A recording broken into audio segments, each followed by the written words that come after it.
What's up everyone? John Rettinger from Techno Buffalo here with an unboxing for you of the Motorola Atrix 2. This is a follow-up to the original Atrix, which was the first dual-core phone offered on AT&T's network. Let's go ahead and see if this guy is going to be worth the $100 asking price.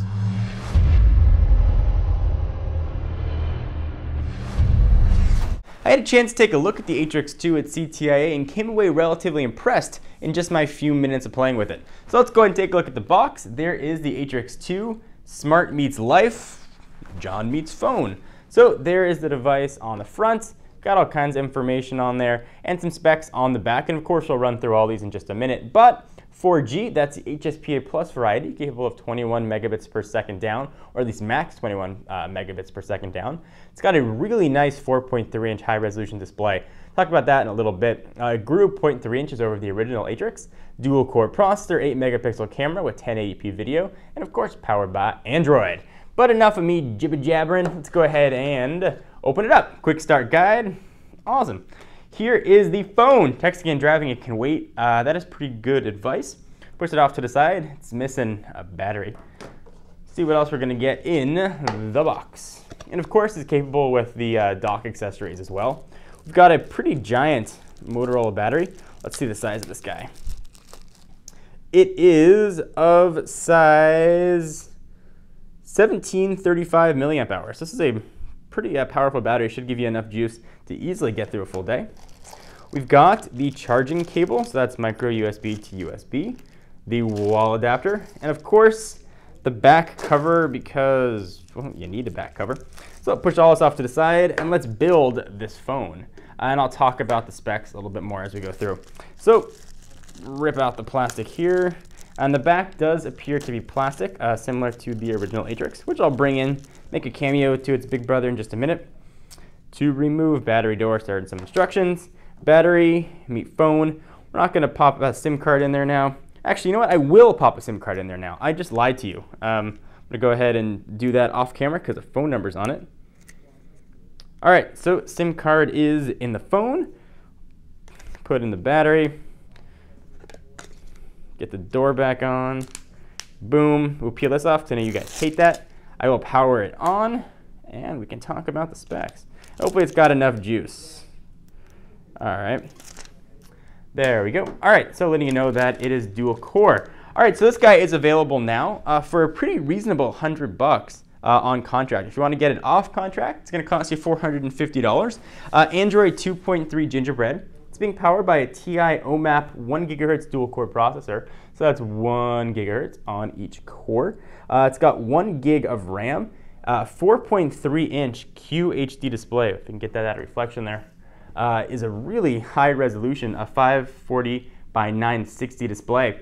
On the back, we've got an 8-megapixel camera with LED flash, capable of shooting full 1080p video. But that's not the only camera on this guy. It's got a front-facing VGA job as well, so you can take pictures of yourself for video chat or other dirty things you guys might want to do with it. As I mentioned, HSPA Plus compatible, so that's 21 megabits per second. That's 1785 milliamp hour battery. You got web top support for the HD docking station or the laptop dock and all kinds of other goodness. So let's run through the device. Go ahead and turn it back on there. There's the Android guy. Welcome to MB865. Thank you. All right, so on the left-hand side, there is HDMI out and the charging port. Nothing else lives there.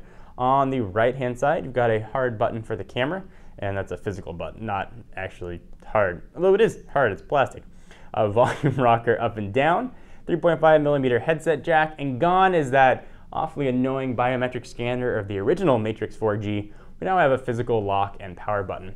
The back is sort of a soft touch, almost rubbery feel to it, but it is plastic as we saw earlier. Speaker grill down at the bottom, and of course the camera, and then the Motorola branding, AT&T branding on the bottom.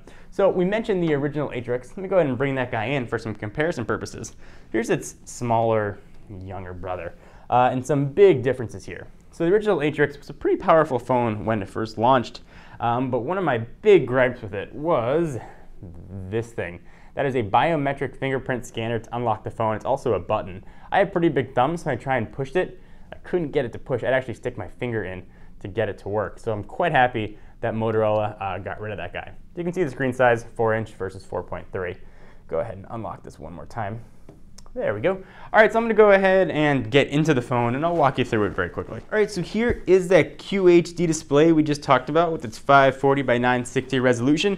Let's take a look at some of the apps that we're gonna have. We've got the not called Moto Blur Motorola skin on this guy. So we've got some typical Motorola additions here. Some icons are changed. You scroll horizontally to get through applications. You get a little bit of a 3D effect though as you go through it. It's not a 3D screen. You get a 3D effect. I always want to clarify that. Let's take a look at some of the widgets that we're going to have in here. Let's go to a blank screen, or close to blank screen. There we go. We'll hold that down, jump into widgets, and you can see what the choices are here. Motorola hasn't said much about the upgrade of this guy to Ice Cream Sandwich. The only time they've mentioned Ice Cream Sandwich is that the just announced Droid Razr will be getting it. But this is a top tier phone, so presumably at some point, Ice Cream Sandwich will be coming to this phone as well, although for now, it is running Gingerbread, but don't take my word for it. Let's go ahead and check that out.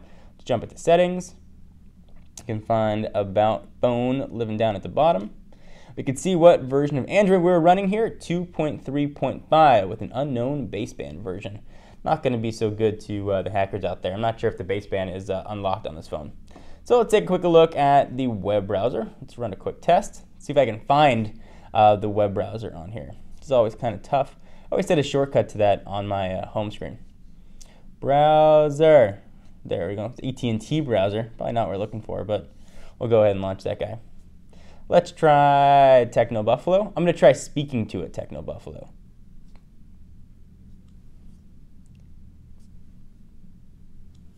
Technobuffalo.com.